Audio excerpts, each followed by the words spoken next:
We got the sauce simmering, you can see the heat coming up over it. Give it a nice little stir. You got a fresh basil in there now, or Marcella wine, made of basil. And when you're making sauce, everybody uses different types of tomatoes. My mom, when we were little, she had her favorite, but I think the best tomatoes are the San Marzano. If you get San Marzano tomatoes, you're gonna really have taste. You go to Italy, that's what you're gonna see. San Marzano are gonna be the tomato of choice. So, cost a little bit more, but again, we're working with flavors here.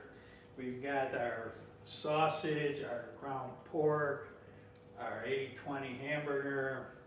We've got parsley, we've got egg, we've got breadcrumb, we've got Italian bread. So it's going to be a feast.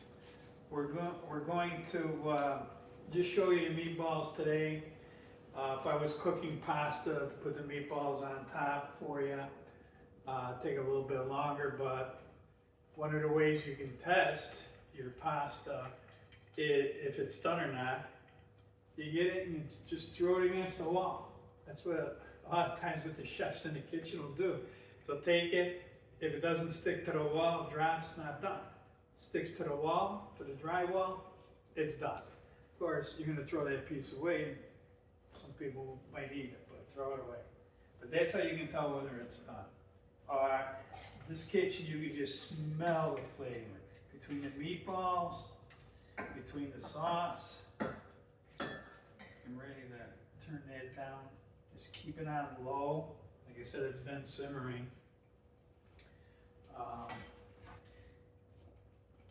And I've got plenty of sauce for the meatballs. I'd use a big pan if I was looking for pasta, right? If we're gonna do spaghetti or linguine, we would use a big saucepan, and that would be simmering for at least 2 hours cooking. My grandmother would have a pot on the stove Sunday morning, it'd be smell up to 5 o'clock. And then you come by, you dip your bread in, you get cracked on the head, but it was worth it because the flavors, the food was delicious. So I think we're just about ready with our sauce. Got us down the lowest. I'm gonna check on our meatballs one more time. Oh, forget about it.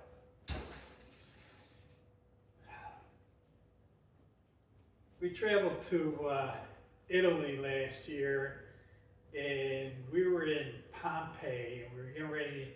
We got there early. Went with Perillo Tours, and we got there early and had lunch. Of course, we had limoncello, and I ordered meatballs. I got 3 meatballs. They were the size of baseballs. A little bit bigger than ones that I made, but they were big. But that was the meal. A little fresh Parmigiano Romano, right? So now what we're going to do is sauce is just about done. We're going to add some Parmesan cheese.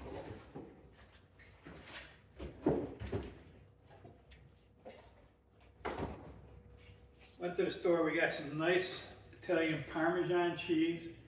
You don't want, I don't, you can, but I prefer not to use the ones already come in the carton and it's already grated. I think you lose a lot of the flavor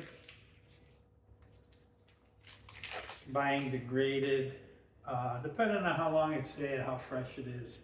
But we're going to take a little bit of the Parmesan cheese. We're going to put some in the sauce, just a little bit while it's simmering. And then we're going to use this on our meatball. Let's let that part. And again, I take maybe 3 or 4 swipes across the cheese grater to put it in there. Just enough to give it that Parmesan flavor. Let's test it. Oh yeah. Basil's coming out. Parmesan cheese, Marsala wine. You can taste just a little bit of how it cut the acid, but it's not a real sweet sauce. I'm gonna wash our spoon because I tested it.